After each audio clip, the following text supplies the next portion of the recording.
ഭൂട്ടാനിലാണിപ്പോൾ തിമ്പുവിൽ നിന്ന് പുനാഖയിലേക്കുള്ള യാത്ര തന്നെ വളരെ മനോഹരമായ കാഴ്ചകൾ നിറഞ്ഞതാണ്. റിവർ റാഫ്റ്റിങ്ങിന് പോയാലോ എന്നുള്ളൊരു ആലോചനയിലാണ് ഇപ്പോൾ ഉള്ളത്. പലരും ഇതിൽ കൂടെ പോകുന്നത് കണ്ടിട്ട് ചെറിയൊരു പേടിയും തോന്നുന്നുണ്ട്. അതേസമയം ഈ കാഴ്ചകളൊക്കെ ഇവിടെ നിന്ന് കാണുമ്പോൾ ഉള്ള ഒരു രസത്തെപ്പറ്റി ആലോചിക്കുമ്പോൾ എന്തായാലും ഈ എക്സ്പീരിയൻസ് മിസ് ചെയ്യാൻ പാടില്ല എന്നുള്ളൊരു വിചാരം കൂടിയുണ്ട്. നമ്മളുടെ ഗൈഡ് ഈ നദികളെ പറ്റിയിട്ടൊക്കെ വിശദമായിട്ട് നമ്മൾ പറഞ്ഞു തന്നു. ഭൂട്ടാനിൽ പ്രധാനമായിട്ടും 2 തരത്തിലുള്ള നദികളാണുള്ളത്, മോച്ചൂയും പോച്ചൂയും. ചൂ എന്ന് പറഞ്ഞു കഴിഞ്ഞാൽ റിവർ എന്നാണ് ഇത്ര അർത്ഥം.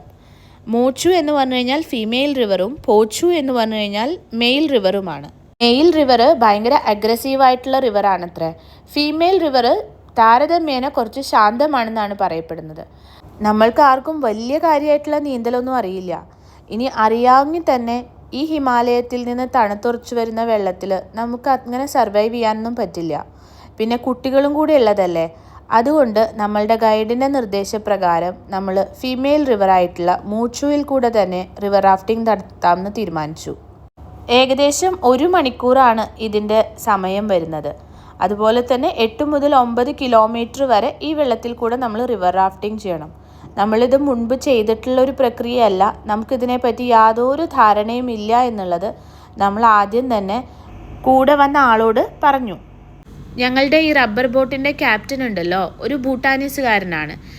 അതുകൊണ്ട് തന്നെ അദ്ദേഹത്തിന് ഇതുമായി ബന്ധപ്പെട്ടിട്ടുള്ള എല്ലാ കാര്യത്തിലും നല്ല അറിവുണ്ട്. അദ്ദേഹം ഞങ്ങൾക്ക് വേണ്ട നിർദ്ദേശങ്ങളൊക്കെ തന്നു. ആദ്യം തന്നെ ഒരു ചെറിയ ട്രെയിനിങ് ക്ലാസ് ഉണ്ടായിരുന്നു.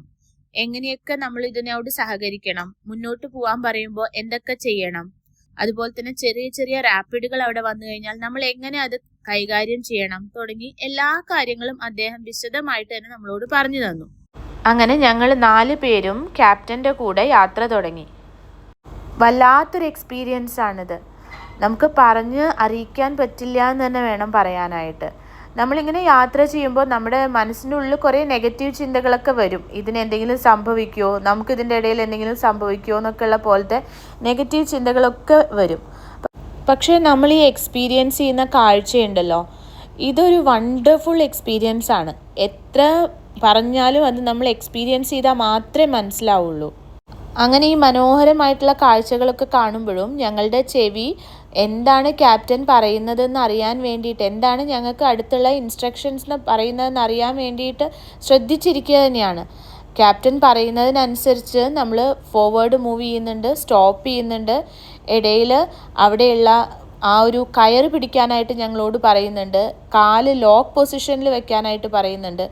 ഇതെല്ലാം ഞങ്ങളുടെ ഈ ക്യാപ്റ്റൻ പറഞ്ഞതുപോലെ തന്നെ ഞങ്ങൾ കേൾക്കുന്നുണ്ട് ശ്രദ്ധിച്ച്. ഇത്തരം യാത്രകൾ സേഫായിട്ട് കംപ്ലീറ്റ് ചെയ്യാനായിട്ട് പല ഘടകങ്ങളും ഇമ്പോർട്ടൻ്റ് ആണ്. അതിൽ ഒന്നാണ് അവർ പറയുന്ന ഇൻസ്ട്രക്ഷൻസ് നമ്മൾ അതേപോലെ തന്നെ പാലിക്കുക എന്നുള്ളത്. ഞങ്ങൾ ഈ റബ്ബർ ബോട്ട് മുന്നോട്ട് തുഴയുമ്പോൾ ഞങ്ങൾ വിചാരിക്കുന്നത് ഞങ്ങൾ തുഴയുന്നത് കാരണം മാത്രമാണ് ഇത് മുന്നോട്ട് നീങ്ങുന്നത് എന്നാണ്. എന്നാൽ ഞങ്ങളുടെ ക്യാപ്റ്റൻ പ്രോപ്പറായിട്ടുള്ള രീതിയിൽ അതിനെ നാവിഗേറ്റ് ചെയ്യുന്നത് കൊണ്ടാണ് അത് ശരിയായ ഡയറക്ഷനിൽ മുന്നോട്ട് നീങ്ങുന്നത്. ഞങ്ങൾ ഏകദേശം 1 മണിക്കൂറോളം ഇവിടെ ചെലവിട്ടു. എന്നാലും ഞങ്ങൾക്ക് എത്രയായാലും അത് മതിയായില്ല. സമയം തീരരുതേ എന്നുള്ളതായിരുന്നു ഞങ്ങളുടെ ചിന്ത. ഞങ്ങൾക്ക് അനുവദിച്ച് കിട്ടിയ സമയം ഏകദേശം തീരാറായി. ഞങ്ങളുടെ ഗൈഡ് എൻഡിങ് പോയിന്റിലെത്തി നല്ല നല്ല ഫോട്ടോസും വീഡിയോസും ഒക്കെ എടുത്ത് ഞങ്ങളെ ഹെൽപ്പ് ചെയ്യുകയും ചെയ്തു. ആകെ മൊത്തം പറഞ്ഞു കഴിഞ്ഞാൽ ഈ റിവർ റാഫ്റ്റിംഗ് ഞങ്ങൾ ഭൂട്ടാനിൽ വന്നിട്ട് ഒട്ടും മറക്കാൻ പറ്റാത്തൊരു അനുഭവമായി. ഇനിയും ചെയ്യണമെന്ന് തോന്നിയിട്ടുള്ള ഒരു അഡ്വഞ്ചറസ് ആയിട്ടുള്ള എക്സ്പീരിയൻസ് ആണിത്. ഈ ഒരു എക്സ്പീരിയൻസ് കഴിഞ്ഞിട്ടും ഞങ്ങൾ കുറേ നേരം ഇതിൻ്റെ ഹാങ് ഓവറിൽ തന്നെയായിരുന്നു. കുറച്ച് നേരം അവിടെയൊക്കെ സ്പെൻഡ് ചെയ്തതിന് ശേഷം അടുത്ത സ്ഥലത്തേക്ക് പോകാമെന്ന് നമ്മുടെ ഗൈഡ് പറഞ്ഞു. അതൊരു സർപ്രൈസ് ആണത്രേ. അങ്ങനെ ഞങ്ങൾ ഗൈഡിൻ്റെ കൂടെ പിന്നെയും കുറച്ച് നേരം യാത്രയായി. ഈ പറഞ്ഞ ഹാങ്ങിങ് ബ്രിഡ്ജാണ് അദ്ദേഹം പറഞ്ഞിട്ടുള്ള സസ്പെൻസ്. ഇത് കണ്ടപ്പോൾ തന്നെ നമ്മുടെ കിളി പോയി. നമുക്ക് നല്ല പേടിയായി ഇതിൽ കൂടെ വരാനായിട്ട്. എങ്കിലും ഇതും ഒന്ന് എക്സ്പീരിയൻസ് ചെയ്യണമെന്ന് തോന്നി. അങ്ങനെ ഞങ്ങൾ ധൈര്യം സംഭരിച്ച് ഈ പാലത്തിന് കൂടെ നടക്കാനൊരുങ്ങി. നിരഞ്ജന് ഇപ്പോൾ ബേർഡ് വാച്ചിങ് വളരെ ഇഷ്ടമുള്ളൊരു ഹോബിയാണ്. നമ്മളുടെ ഗൈഡ് ചേട്ടൻ്റെ നിന്ന് കിട്ടിയതാണ് ആ നല്ലൊരു ബൈനോക്കുലറും ഈ ഒരു ഹോബിയും. അദ്ദേഹത്തിന് ഈ ബേർഡ്സിനെ പറ്റിയിട്ടും അതിൻ്റെ ഹാബിറ്റേറ്റിനെയൊക്കെ പറ്റിയിട്ടും നല്ല ധാരണയുണ്ട്. അങ്ങനെ നമ്മൾ വളരെയധികം പേടിച്ചിട്ടാണ് ഈ ബ്രിഡ്ജിൽ കൂടെ നടക്കുന്നത്. ഇത് നന്നായിട്ട് കിടന്ന് ആടിക്കൊണ്ടേയിരിക്കുന്നുണ്ട്. ഇത് ഹാങ്ങിങ് ബ്രിഡ്ജ് ആണല്ലോ. താഴേക്ക് നോക്കുമ്പോൾ നന്നായി ശാന്തമായി ഒഴുകുന്ന നദി, പിന്നെ മലനിരകളും മേഘങ്ങളും എല്ലാം ചേർന്ന് ഒരു അടിപൊളി വ്യൂ ആണ് ഇവിടെ നിന്ന് നോക്കുമ്പോൾ ഉണ്ടാകുന്നത്. ഞങ്ങളുടെ ധൈര്യക്കൂടുതൽ കാരണം പകുതി വഴിയേ പോയുള്ളൂ. അതിനുശേഷം തിരിച്ചു വന്നു. ഈ ബ്രിഡ്ജിൽ നിന്നുകൊണ്ട് ഞങ്ങൾ കുറേ നേരം ഫോട്ടോസൊക്കെ എടുത്തു, വീഡിയോസൊക്കെ എടുത്തു. അങ്ങനെ കുറച്ചധികം സമയം നമ്മളിവിടെ സ്പെൻഡ് ചെയ്തു.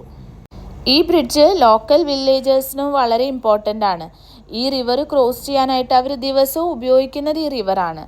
ടൂറിസ്റ്റിന് അഡ്വഞ്ചറസ് സ്പോട്ട് ആണെന്നുണ്ടെങ്കിൽ ഇത് നാട്ടുകാർക്ക് ഇവിടെ ഡെയിലി അവരുടെ ആവശ്യത്തിൻ്റെ അല്ലെങ്കിൽ ലൈഫിൻ്റെ തന്നെ ഭാഗമാണ്.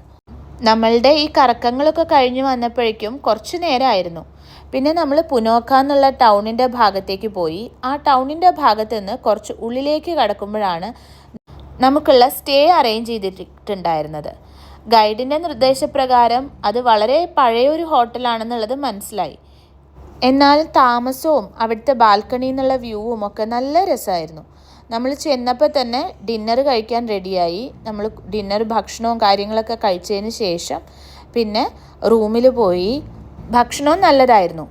പിന്നെ ഒരൊറ്റ കാര്യമേ ഉള്ളൂ, ഇവിടെയുള്ളവർക്ക് ഗസ്റ്റ് ഇന്ത്യൻസ് ആണെന്ന് അറിഞ്ഞു കഴിഞ്ഞാൽ അവരങ്ങോട്ട് അസ്യൂം ചെയ്യും നമ്മൾ നോർത്ത് ഇന്ത്യൻസ് ആണ് എന്നുള്ളത്. പിന്നെ നമുക്ക് നോർത്ത് ഇന്ത്യൻ സ്റ്റൈലിലുള്ള ഫുഡാണ് അവർ പ്രിപ്പയർ ചെയ്യുന്നത്. നമ്മൾ വരുന്നത് ഇവിടുത്തെ ഫുഡ് കഴിക്കാനാണ്. പക്ഷേ ഇവിടുത്തെ ഹോട്ടലുകാർ എപ്പോഴും നമ്മൾക്ക് പ്രിഫർ ചെയ്യുന്നത് ഇന്ത്യൻ സ്റ്റൈലിലുള്ള ഫുഡാണ്. ഭൂട്ടാൻ വിശേഷങ്ങൾ തുടരും.